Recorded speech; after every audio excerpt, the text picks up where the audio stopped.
Ladies and gentlemen, the NBA season starts tonight. I can't believe it. It feels like it's been forever, but 8 months of basketball ahead of us. Before that, we need to give our official predictions for the 2024-25 NBA season. Let's get into it.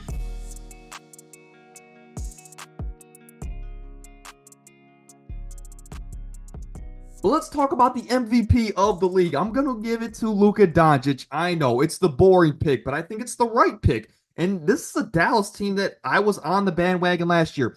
That is why this channel saw a lot of growth, because I predicted before the season the Mavericks were going to go to the Western Conference Finals. Now they went to the NBA Finals. I didn't know if that was going to happen, but they did. And they had a magical run throughout the entire season last year. Now, this year, I don't know if they're going that far, but what I can say is Luka, if we're talking about legacies, he's already on a GOAT status trajectory. He needs to get some more jewelry, though, and some more accolades. And I think a great start is to get the MVP award added to his showcase. So, again, he can have an off season. I think this is a team now that Luka doesn't have to be Superman on a nightly basis with the addition of Klay Thompson. Yes, I know he didn't look great, but with the additions they made in the offseason, with Kyrie getting more comfortable with Luka next to him, Luka could take a step back this year, but a step back for Luka is not like any other player. He can give us a 28-point triple-double on a nightly basis, shooting efficiently from the field. They can be a top 3 seed in the Western Conference. And if all of those boxes are checked, I like Luka to win the MVP this year, especially because he's been so close in the past.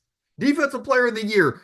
Again, it's the boring pick, but it's the right pick. Sometimes 2 plus 2 equals 4, and I'm going to give it to Victor Wembanyama. Now, throughout NBA history, I feel like you've needed to have team success to match your defensive, I guess, ability on the court and numbers to give you a award like this. So that is what worries me about Victor Wembanyama this year, because this is a guy that, sure, he was second in DPOY last year. This is a guy that is giving us 4.5 stocks a game, steals and blocks combined. He's just an amazing help defender and amazing oddball defender, of course, with all of his God-gifted abilities. But this is a guy that I worry about the team success potentially holding him back, right? Especially because, let's say, the Timberwolves are, again, a top 2 seed or top 3 seed in the West. Do we say, hey, they gave us similar defensive production, but Rudy Gobert helped his team get to the 2 seed in the West? Do we give the award to Rudy instead of Victor Wembanyama, who is probably going to miss the play-in tournament? Again, that's a big question, but at the end of the day, he was top 2 last year with a subpar record. I think this year, if they can be an 11 seed or 12 seed in the Western Conference, of course, with the defensive ability that he's going to give us and defensive performances, I think it's a no-brainer. I think Victor Wembanyama might have this award on lockdown for the next 10 to 15 years, as crazy as that sounds. But give me Victor Wembanyama to win it. And as a Cavs homer, give me Evan Mobley to run behind him as the runner-up. Again, he was a top 3 just 2 years ago. Last year, a bit of a down year for Evan Mobley, but I like him to have a bounce back year this year, and especially because I think the Cavs could be a top 3 seed in the East. I think Mobley has a pretty good chance to be in the running. Let's talk about the All-Star ballot. This is not necessarily an award, but I think it's something that we like to talk about every single year.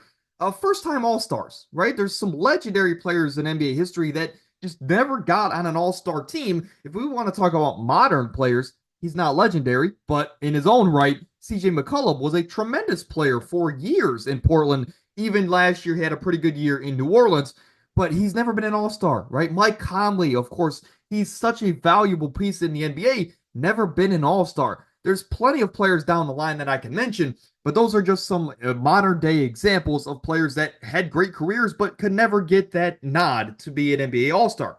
Now, I think this year, there's only going to be one. There could be multiple. Again, if Evan Mobley and the Cavs are as good as I think they will be regular season-wise, maybe Mobley can crack it on the eastern side of things. But I'm going to give one. I think Wemby is going to be the one first-time All-Star. He's going to have the media behind him. I mean, he has entire countries behind him. And of course, I haven't ran into somebody who hates Victor Wembanyama. His numbers will be there. His production will be there, of course, and the fan vote behind him. So Victor Wembanyama will be the only first-time All-Star, in my opinion, this year. The Rookie of the Year is Reed Sheppard. I was close to giving it to Zach Edey. I think Dalton Knecht was my original preseason pick, but I just think it's such a long shot for him to win it because we don't know what his playing time will look like on a nightly basis in LA. But with Reed Shepard being there in Houston, it's a young team. It's a fun team. They're going to get up and down, tons of scoring opportunity. And you can just tell by the preseason, he's a naturally gifted scorer. He's so comfortable on the court, whether if it's a one dribble pull up or getting to his floater. This is a guy that knows how to put the ball in the basket. And I like Reed Shepard this year in a role that could increase throughout the year. And he could be a great bench piece throughout the entire year. And I think he might be one of the few rookies to win the award off the bench for the majority of the season. But I could definitely see Zach Edey, Dalton Connect, again, Zachary Resai Shea, if he's better than what we think. Saloon, I was very close to giving it to Tajane Saloon there from Charlotte. Love his game so far, right? 6'10" sniper there in Charlotte. But we're going to stick with the basic. Reed Shepard, I understand it's boring, but again, sometimes 2 plus 2 equals 4. Sixth man of the year, we're going to give it to Malik Monk. And I think the runner-up, and I was very close to giving it to him, is going to be Ben Mathurin. I like Ben Mathurin a lot. I've been following him here on the channel. And of course, I was also behind the Pacers' magical run last year. And again, this is not me lying. Go ahead and go back into the past. I was behind the Pacers and the Mavericks last year to have a deep playoff run. And hey, I got pretty lucky. But back to the Sixth Man of the Year award. Malik Monk, this is a guy that was a top 3 guy last year, if I'm not mistaken. He's been very close over his career, but I think this year on a team that, it brought in DeMar DeRozan. And again, this starting lineup is going to be amazing. But something tells me that, hey, what's going to hold them back from being an 8 seed, 7 seed to being a potential 4 to 5 seed could be a guy like Malik Monk taking the step into being a great piece off the bench and being a Sixth Man of the Year level player. If he can do that, I know this team doesn't need scoring, especially now that they brought in DeMar, but he could be a valuable piece off the bench and give him, let's say, 16 to 18 a night. If he can do that, I think it's going to be very hard to turn him away, especially if they're a top 4 to 5 seed in the Western Conference. Most improved defensive player of the year runner-up, in my opinion. Most improved, I was very close to giving it to Jabari Smith Jr. That might be like a hot take, but I think Jabari Smith is going to have a great year there in Houston. But I'm going to give the award to Evan Mobley. I can't give all these awards to Western Conference players, right? But most improved, look, Kenny Atkinson has said in his opening presser with the Cavaliers, I'm a Cavs fan. He said, hey, we're going to give the ball to Evan Mobley more this year. We're going to expect more out of him offensively on a nightly basis and just bringing more versatility to the offense. And I'm excited to see it, especially if we're going to give him the ball a little bit more. Let him get more comfortable. Let him get more dominant throughout the season. We know his defense is there, so he's going to have that recognition. And I'll say this. They have ruined this award, just like all of you guys know. This award shouldn't even be considered for a guy like Evan Mobley. Even for a guy like Jabari Smith, he shouldn't be in the conversation. It should be other guys around the league. But they've ruined the award, and I'm going to predict it based on how they would vote. A top 3 pick shouldn't be in this conversation, but I'm going to say Evan Mobley takes home the most improved player award. The coach of the year is going to be Taylor Jenkins. I am a big Memphis Grizzlies fan as far as this NBA season. Let me clarify, I'm not a Memphis fan in general. But this team has gotten a lot of disrespect, and I think now the world is coming around to it. But for months, I've been preaching here on the channel that this Memphis Grizzlies team is legit, and I don't understand that, when they were fully healthy, they were a consistent top 3 seed in the Western Conference with Ja Morant leading the helm. But now it seems like since last year, everyone got hurt, and Ja Morant off the court, was a big topic of discussion last year. We tend to forget what they were on the court. They still have Ja Morant, a top 5 point guard when healthy. Marcus Smart, all NBA level defender. Desmond Bane might be the most underrated 2 guard in the league. Jaren Jackson Depoy. Zach Edey could be the roll man 5. The bench is of concern, but I think that's where Taylor Jenkins comes in. If he can develop some of these younger pieces off the bench and round out this team to be a legitimate contender, I think he should get the award for bringing the team from the 13th seed last year to where I have them as a top 5 seed in the Western Conference. Speaking of the Western Conference, these are my official preseason power rankings, or not power rankings, but seeding predictions. Of course, we have OKC and Dallas as the top 2 seeds in the West. Denver and Phoenix, of course, rounding out the home court spots. Memphis, Minnesota, the Lakers, and Sacramento, of course, the bottom half of the list. A lot of interesting playoff matchups there, and we'll talk about those here in a moment. Now, in the play-in tournament, or the play-in losers, rather, I have the Pelicans. I'm worried about their center depth. and the Houston Rockets. Of course, I think Ime Udoka, this could be the team that kind of shocks us this year. They were close to the play-in last year. And again, I've seen some people have them as a team that makes the playoffs. I can see it happening, but can they maximize all of this young talent together? Ime is a tremendous coach as far as player development. I don't doubt it, but I just, again, assuming full health around the association, I like, again, 9 teams better as far as the Houston Rockets. Now, the Warriors might be a shock. I understand they have a very complete roster, and it's hard to bet against Steph Curry.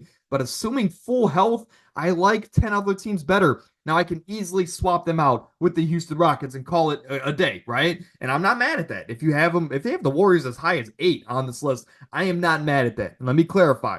But again, assuming full health, I like other teams better. The Clippers, the San Antonio Spurs, the Utah Jazz, and the Portland Trailblazers round out the Western Conference. Now, keeping these standings in mind, let's head into our All-Star ballot. I have Luka Doncic, Shea, LeBron, Kevin Durant, and Jokic as my starters. Off the bench, we have Steph and Anthony Davis and Wemby as the core off the bench. Now, I couldn't decide between Zion and Domantas Sabonis. Now, neither team has an all-star in this ballot, but in this world, both teams would be in the mix to be, a top 6 to 10 seed right through at the midseason mark. So again, it really just depends on who has a better statistical season, but I'm a big fan of both players, so I really couldn't decide there. And again, I try to keep a balance of wings, guards, and bigs on these lists. I know that's kind of thrown out the window at this point, but I'm old school. I like to have the formatted lineups. So Zion or Sabonis should definitely be on this list. Ja Morant, Devin Booker, 2 talented, very underrated wings or guards at this point. As crazy as that sounds, but both those guys definitely get a they definitely get the nod if I could talk correctly. Now in the Eastern Conference, Boston, New York, Cleveland, and Philly get the top 4 seeds in the East. Indiana, Milwaukee, Orlando, and Miami round out the playoff seeding in the Eastern Conference. Atlanta is going to lose in the play-in. I mean, what's new? I think they've had the most losses in the play-in since it was created. Now, Detroit at number 10. You might be saying, Owen, they won 14 games last year. What are you thinking? There's no way that they are going to jump all the way up to 34 wins and to make the play-in. That's a valid argument. That's a great argument, honestly. But I think JB Bickerstaff, now I'm a Cavs fan. I did not like him when he was in Cleveland. I think he's a coach that is meant for player progression. He is a coach that is meant for player development, and he can get the absolute most out of younger players, unless your name is Evan Mobley. Now, I think him going to Detroit gives them the coach that they need, a younger mind, a guy that understands the players, and he's going to be able to get the most out of this young core of Cade, Jalen Duren, of course, double-double monster, Jaden Ivey, of course, Asar Thompson. They, of course, I'm forgetting some names off the top of my head at the moment, but they have so much young talent that I think JB can get the most out of them, and I think they could be a sneaky team that gets into the play-in. And again, I maybe it's just a dumb feeling. I was behind this team last year, and they won 14 games. This year, I'm going to die on that hill again. Isn't going to burn me? Maybe. If they do again next year, don't expect them at this point. Toronto, Charlotte, Chicago, Washington, Brooklyn. Of all those teams, definitely have an argument outside of Washington and Brooklyn to make the play-in too. Regardless, I just think the teams on the right side of your screen, I don't think they make the playoffs this year, especially, again, assuming full health. The Eastern Conference All-Stars, we have Jalen Brunson, Donovan Mitchell. Mitchell over Halliburton is definitely an argument I'm willing to have. But again, assuming my standings at the midseason mark, the Cavs would be a little bit higher. And if both guys impact their teams around the same way, I'm going to give the nod to Donovan Mitchell. Jason Tatum, Giannis, Joel Embiid. That's going to be the front court for the next 5 to 10 years minimum. On the bench, we have Halliburton, Jaylen Brown, Paolo Banchero, the duo of Jimmy and Bam. I think Jimmy might have a better regular season this year, even though he doesn't take it serious most of the time. But I think this year, Jimmy could definitely grab an all-star spot back in the East. Tyrese Maxey, Damian Lillard to round out the list. Now, let me know what you guys think about this. Of course, as a Cavs fan, we'll talk about it in a moment. I am predicting kind of who takes the regular season a little bit lighter than usual. And we'll talk about that here again. I think the Cavs are going to be a fake 3 seed, maybe even a 2 seed, as crazy as that sounds. We have the talent. Again, I think we have a decent coach now. but I think we might take the regular season a little bit more serious than some other teams like Philly or, for example, the Bucks, who have already been there and done that.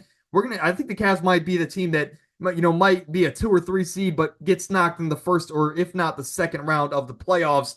And again, that's coming from a Cavalier fan, as I continue to mention. Very quickly, we'll run through the playoff predictions here. In the Eastern Conference, the 1-8 matchup, I'm going to take Boston over the Miami Heat. Look, Boston has the Heat better than anybody has the Boston Celtics number. But at the end of the day, I think Boston's way too deep, and until I'm proven differently or otherwise, it's very hard to pick against 5 All-Stars in a starting 5, and then you also have great bench pieces, right? Great coach, great GM. Boston has everything to go back to back, doing something that we haven't seen in about 7 or 8 years from a team to go back to back since the Warriors, of course, when they had Kevin Durant. The 4-5 matchup between the Sixers and the Pacers. Look, the Pacers are going to get up and down. Do the Sixers have enough defensive talent to keep up with this team, as high paced as they are? At the end of the day, I think who's going to guard Joel Embiid? Joel Embiid, of course, in playoff time, is he going to be healthy? In this world, I'm saying Joel Embiid is healthy. So who's going to guard him? I think Pascal. I think Miles Turner. I think whoever else they want to throw in the game, they're going to get in foul trouble. And I think that's going to be a big problem for Indy throughout the remainder of this series. I think you could throw Paul George on a guy like Tyrese Halliburton, minimize, or at least, I guess, don't let him put up 25 and 10 a night, basically, is what I'm getting at here. Minimize a little bit of what Tyrese Halliburton has given the Pacers offense. Now, hey, I'm going to take my chances between Ben Mathurin carrying the offensive load compared to Tyrese Maxey, right? I'm gonna side with Maxey there. So their home court in this series, they have maybe the MVP of the league in Joel Embiid. Give me the Sixers to match up with the Celtics in the Eastern Conference. Now, the 2-7 matchup's very interesting. Young and fun team that has actually had some playoff experience in the Orlando Magic. Now they add KCP to the mix, a veteran leader. That is going to go, that's going to be a bigger impact than we see on the stat sheet. But they're playing a Knicks team that I think is incredibly deep. They have the defensive wings to throw so many different looks at a guy like Paolo Banchero and Franz Wagner. I think it's incredibly hard to pick against the Knicks. They have the spacing that can really, again, take Wendell or whatever rim protection that this Magic team has, John Isaac, out of the paint. And it's going to let, Mikal Bridges, even though he's struggling, OG Anunoby, Karl-Anthony Towns, Jalen Brunson, it's going to let these guys attack the rim over and over, getting easier looks. And we know that is Jalen Brunson's bread and butter. It's hard to pick against the Knicks, man, with all their depth and versatility. I'm going to take them to win that matchup at home. Now, the 3-6, as a Cavs fan, I have said that 100 times, but they are hosting the Milwaukee Bucks. If I had to bet on this series, I won it.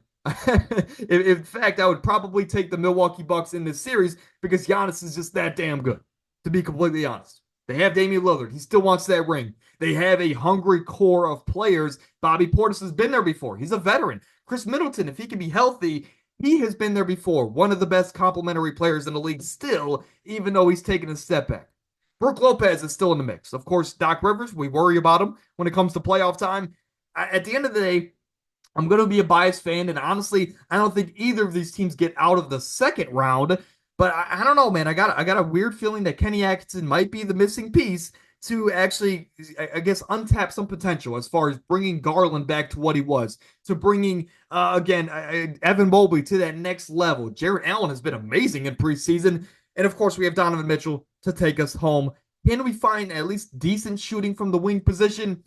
That's a big question because, of course, Max Strus is now out for 6 weeks. Second round of the playoffs, we're going to have the Celtics and the Sixers.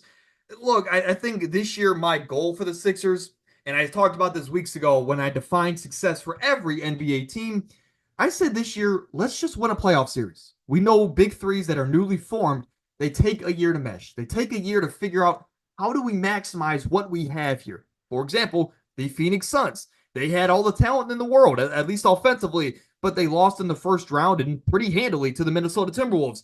That is, you can go throughout a duo or trio and trio throughout history. The Cavs, they lost in the first year of their new trio with Kevin Love and Kyrie. The Miami Heat, they lost in the first year with Bosh and Wade. These big threes needed a year to mesh unless you're the Golden State Warriors.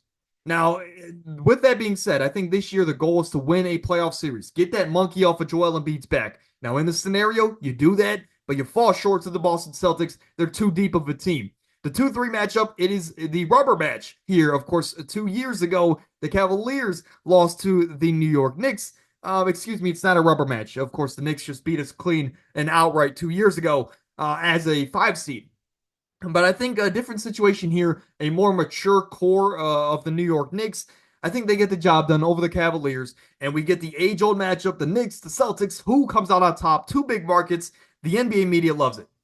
I'm going with Boston. I'm going with Boston. Again, it's very hard to pick against. It's hard to pick upsets, especially when it's my personal preseason power rankings.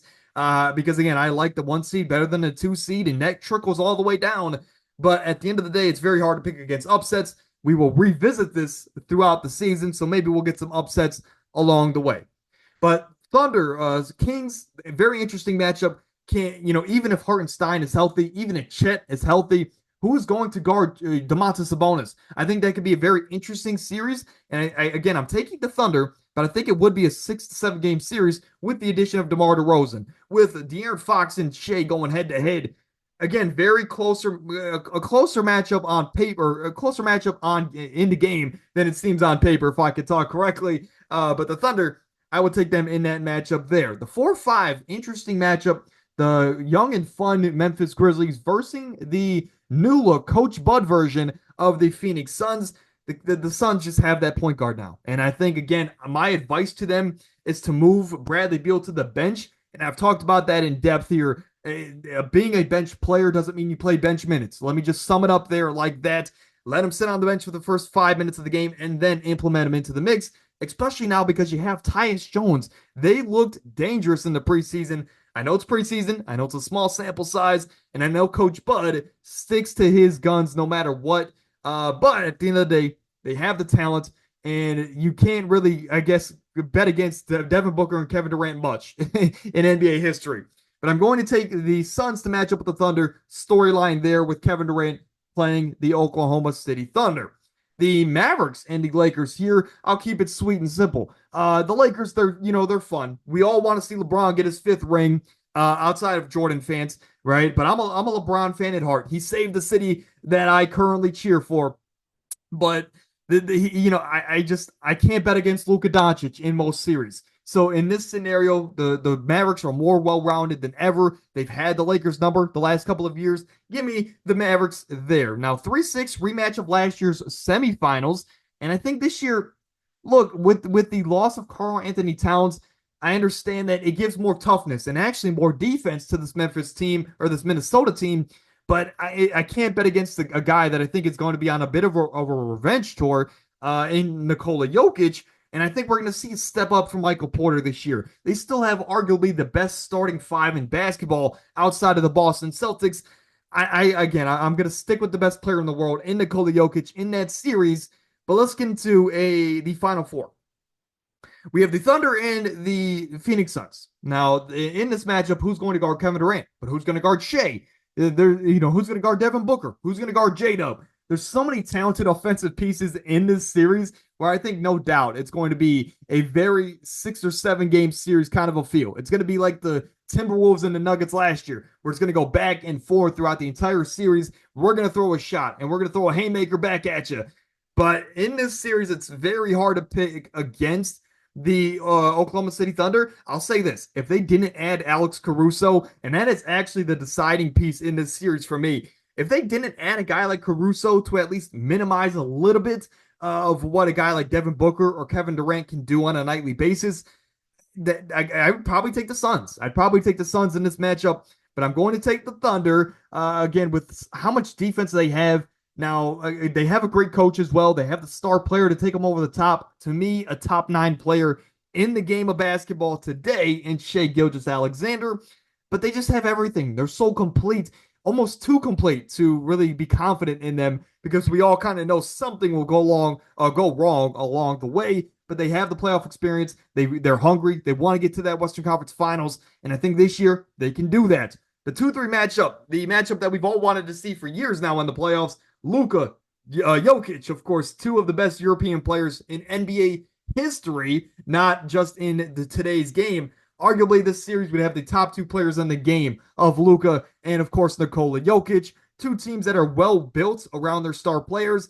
Now, Denver, I think the deciding factor for me would be the depth because, for example, if Lucas steps off the court, you still have Kyrie, you still have Klay Thompson. I understand, but Klay Thompson's still an elite shooter, can catch fire whenever. You still have Klay Thompson, Kyrie Irving. You still have PJ Washington, who last year apparently can carry the offensive load from time to time. You have some pieces where if Luka takes a step off the court, you're not necessarily going to be down by 30 points, just like we saw last year with the Denver Nuggets offense. It felt like the 2018 Cavaliers. And now this year, more so than ever, it's going to feel like that yet again. They have lost even more depth on that team that once won a title. And if Christian Braun doesn't take a step up, what do? We can't start Russ and Jamal at the same time. And if you do, who is on that bench? Zeke Naji? Look, again, it comes down to the depth. I want to see them make a move throughout the regular season, but with no KCP, it makes it even harder to pick the Denver Nuggets in a series against a team that's way deeper and has just as much star talent, if not more, in the Dallas Mavericks. Now, Western Conference Finals matchup here, the rematch of the semifinals, and I think the Thunder have revenge on their mind. Short and sweet, I'm taking the Thunder there. Too much defensive versatility and depth. Now, again, to me, very hard to bet against Luka Doncic. I called them to go to the Western Conference Finals last year. They did that, and that was before the season started. But I'm going to go with the Thunder. I use my basketball mind in these videos. I think these are the best two teams in basketball, and I think they're going to match up here in the NBA Finals. Now, these two matchups, the two deepest teams in the league. Both teams have star talent, great coaching staffs. They have the young talent, right? And they have the defense of versatility. But I'm going to go with Boston. Look, when you have a lineup of Drew Holiday that can guard Shea, when you have Jaylen Brown, that when Drew gets tired, you could throw Jaylen Brown, or you could throw Tatum, or you can go Derek White, who I haven't mentioned yet. You could throw four bodies on Shea Gilgeous-Alexander. That is going to force J-Dub to be a legitimate piece, but even J-Dub will have three different bodies on him throughout this entire series. Now you have Kristaps Porzingis when he's healthy. We saw last year in the finals, even though it was a small sample size, they basically won the finals last year without Kristaps Porzingis. But now, if he can be healthy for a full season, they're only going to be more dangerous. And there's no world where Chet is better than Kristaps Porzingis at this point in time. So you have Kristaps, who's only going to make this team more dangerous. And I think the Boston Celtics don't want to say it, but I think, hey, if you think again subjectively, and you just look and you just, I guess, gauge the NBA world this year with your basketball mind, it is so incredibly hard to pick against the Boston Celtics because of how star-studded their offensive five or their starting five is. You still have Al Horford off the bench. Peyton Pritchard, though I don't like the player, but he's still a great scoring piece off the bench. Again, Sam Hauser's in the mix. Again, great coaching staff. They have everything, and I think this year Tatum is going to be on a bit of a revenge tour, so to speak. He's going to want to reclaim his throne as the best player on the team. So, again, even more dangerous this year than last. That is it. My official predictions. We talked about all-star ballots, standing predictions, playoff seeding, playoff matchups, playoff predictions. We talked about finals winner. We talked about everything. Award winners to start the show. Very quick, to the point episode. Hopefully you made it to this point. If you did, drop a like, subscribe to the channel. Man, we just passed 18,000 on the road to 20. Can't get there without you beautiful people, of course, supporting us down below. But the last thing I'll say is let me know in the comments what you think. Who are your predictions this year? Even if it's just one prediction singularly, let me know in the comments. I'll get back to you as quick as I can.